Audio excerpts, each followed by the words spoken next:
Hey YouTube, it's Elizabeth, Finding Elizabeth, and today is, I think it's Monday, June 23rd. It's a beautiful day, and I took the day off because I have some friends coming over from out of town shortly. So thought I would get the video in quickly before they got here.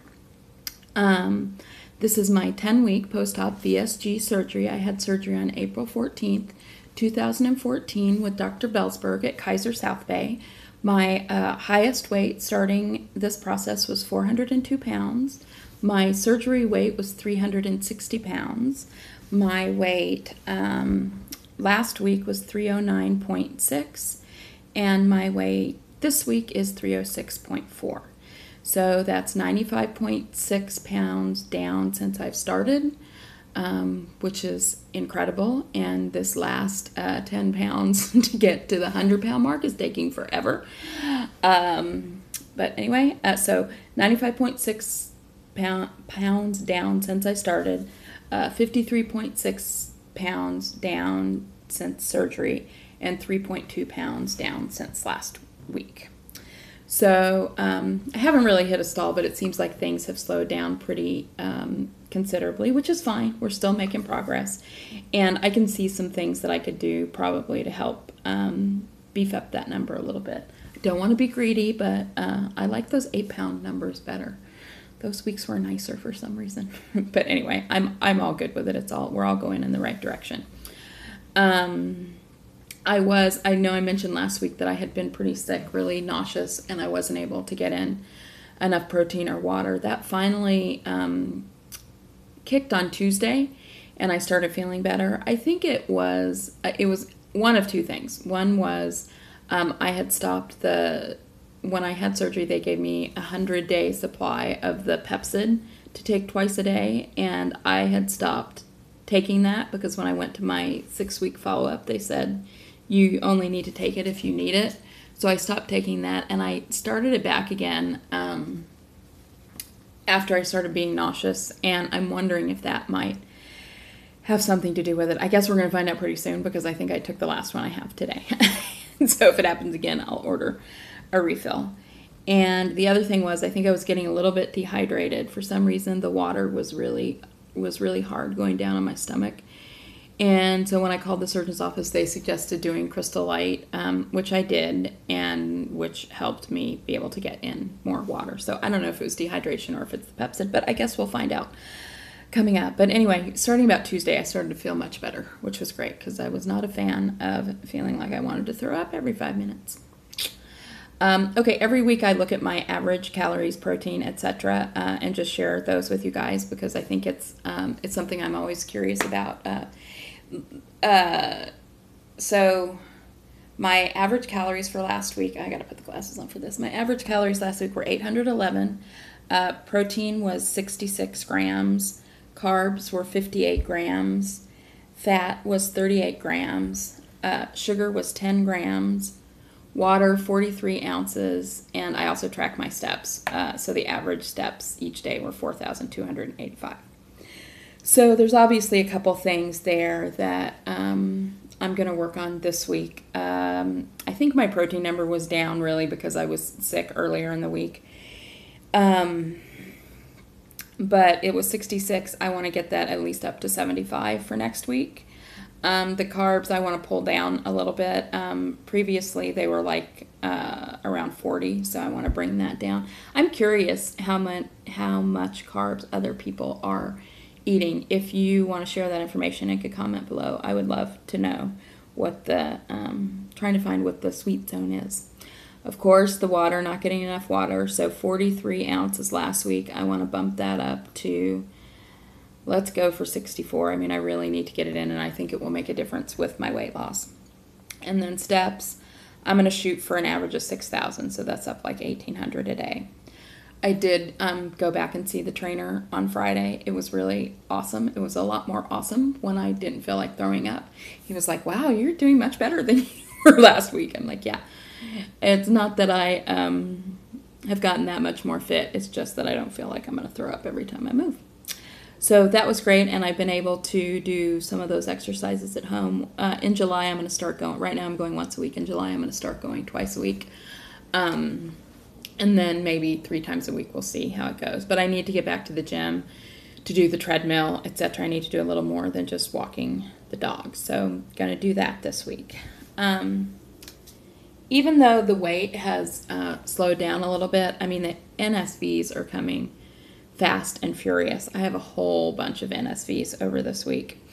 Well, I don't know if it was the first one, but the first one on my list of NSVs were, I know I mentioned that my son does improv in Hollywood once a week, but his last show was last Saturday. But this is in one of these historic old Hollywood buildings, and it has just this like huge, very steep flight of stairs to go up. And he's been going there probably for like 5 years. And I remember the very first day we came, and I stood at the bottom of those stairs, and I looked up, and I was like, holy mother of God.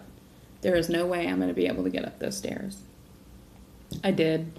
It wasn't easy many times, but it was interesting to me today when I went for the last time on Saturday that the stairs were fine. I mean, it wasn't super easy, but I got to the top. I wasn't, so out of breath that I had to go hide in the bathroom. I mean, I was a little out of breath. They are steep stairs, and there's a lot of them, but I did it fine, and it was just really great to look back at the changes from when we went, from the first day I went there and looked at those stairs to the last day.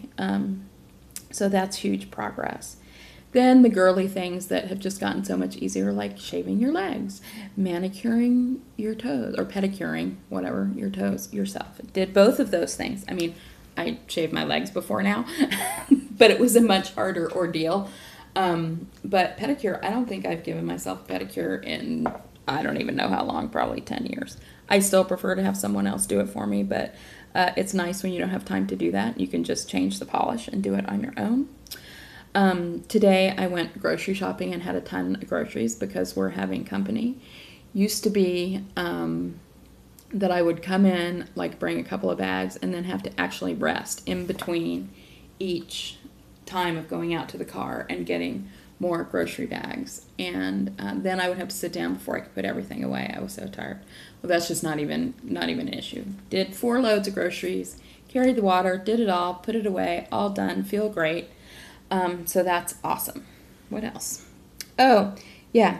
Here's another one. Used to be that I would hate to get ready to go somewhere because I just knew, like, my clothes were too tight. I didn't have anything good to wear. Nothing looked good, particularly, right before surgery when I had reached my highest weight. Well, I had to go to a meeting last week and waited sort of in LA. Usually I work from home, but sometimes I have to go actually meet with clients and put on real clothes. And so I didn't really plan ahead of time because I had some great professional clothes that friends had given me. And I thought, no worry, I have all this stuff. Well, come to find out, most of that stuff is now too big. So not only are my clothes too big, but the clothes that my friend gave me that are a couple size smaller are too big. So it was actually, I was almost late trying to find something that would actually work that didn't look like it was hanging off of me. But that's a good one. And today, actually, Watch Petty Melt had given me these great maxi dresses that I really loved, and I was going to wear one today, and she's a couple inches taller than I am, and I put it on today, and I've worn it before, and it fit fine, and it was, I figured even though most of the clothes were too big, I could still wear those. Put it on, and yeah, I could still wear it, except now it was like dragging on the floor, because I guess the size of my stomach has gone down, so where it was pulling it up, that isn't happening anymore. So couldn't wear that either. Anyway, that's a good problem to have. Okay, here's another thing that I guess is kind of, I don't know if this is an NSV. My life is no longer controlled by food. Thinking of what I want to eat, where I'm going to eat. If I'm in the car, where can I sneak through a drive-thru and get something to eat? I just don't even think about food really, other than to say, okay, if I'm out, to say, okay, I know I'm going to get hungry in a couple hours and I have to make sure that I have something to eat. I'm not feeling deprived. I mean, if there's something I really, really want, I just have it, and I just have a little bit of it. I mean, I haven't done that with with sweets or like mashed potatoes, you know, things that I kind of think of as danger, red light foods for me. But I suppose I could, but I'm not, I think I've broken that sugar carb craving by not having much in such a long time. But if it's something that I want, I just have a little bit. I mean, I actually had, oh, that's another NSV, went to the movies on Saturday and sat in the seat, absolutely no problem. Last time I was at that movie theater, I was like squishing myself in, had to pull up the seat next to me. But it was no problem. Got in the seat, had room to spare. Awesome. But I got some popcorn. Movie theater popcorn is one of the things I love. I got some that was not buttered, and this is a theater that everything's like all natural. They're not cooking it in the really gross oil that some of the other places do. But I got some unbuttered popcorn, and I had it, and I felt maybe a twinge of guilty. I don't like saying that anything was bad or that I cheated because I don't feel like I'm on a diet. I feel like this is just a new lifestyle. But I had it. It was fine. The world didn't end. And I didn't have, I had a fraction of what I used to eat when I would used to eat it. When I would get the big, huge, large one with tons of butter and go back and probably get more butter. So, so when I want something, I have it. I have a couple bites. And even if it's delicious, when I know I'm full, I'm not sad that I can't have any more because I know that I can have more later. If it's like at a restaurant and I'm taking something home, I can have it again for the next meal or the next meal after that and the next meal after that. But it's not, I think I used to always go around because I was in this perpetual state of I'm going to start a diet tomorrow. I'm going to change my eating habits tomorrow. That I was perpetually in the state of I'm never going to get to eat that again. And so there was almost a desperation to it in terms of just craving and wanting to shove in as much food as I can. And that is just gone. And it's really kind of made me rethink this whole overeating thing. And I don't know if this is like a new sleeve thing, but the stuff that I'm talking about seems like it's a mind thing, not so much a body thing. And when I went to the orientation for surgery, I remember the doctor, that whole orientation just kind of pissed me off. And it took me maybe another 6 weeks after I went to that to decide to go ahead and have surgery. But one of the things that really pissed me off was that the doctor said, if you eat because you're not hungry, this surgery isn't going to help you. And I was like, look around the room. How many people in here do you think are eating because they're hungry? We would not be this overweight if we were only eating when we're hungry. Of course, after I had surgery, I had a better understanding of it. But I really haven't, knock on wood, I haven't really had too much of an issue with head hunger. And it just makes me wonder, what are the biological versus the psychological underpinnings of my particular food addiction? Not speaking for anybody else, just myself. Maybe it was more biological because I always thought it's my willpower. I'm not able to do what I'm supposed to do. And now it just seems it's easy because I get full quickly, but it's also just not on my mind all the time. Something has shifted. And anyway, I don't know what that's about, but it's pretty amazing not to have my whole life dictated by food. Let's see. Just a couple more things because I think I'm running a little long. Didn't go to therapy last week. Had that meeting in LA, and so I canceled. I am going tomorrow. I have an appointment tomorrow. I feel like I have stuff to talk about.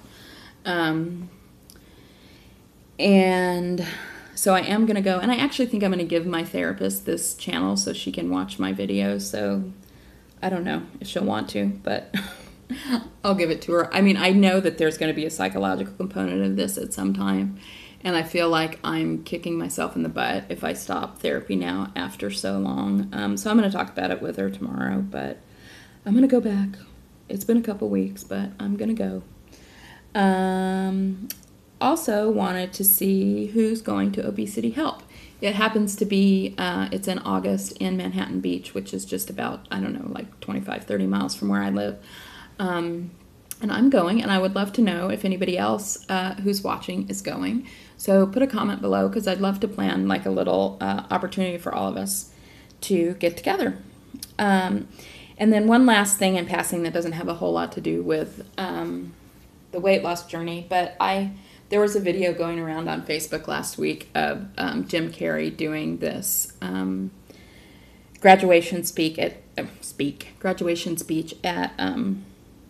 I don't know, some spiritual college graduation. And it was really quite an amazing video, and it really resonated with me. I'm going to put a link to it down below. But the biggest thing I think that he was saying was, you know, and I knew this is kind of a Course in Miracles thing, which, or Marianne Williamson, which is something I've followed for a long time.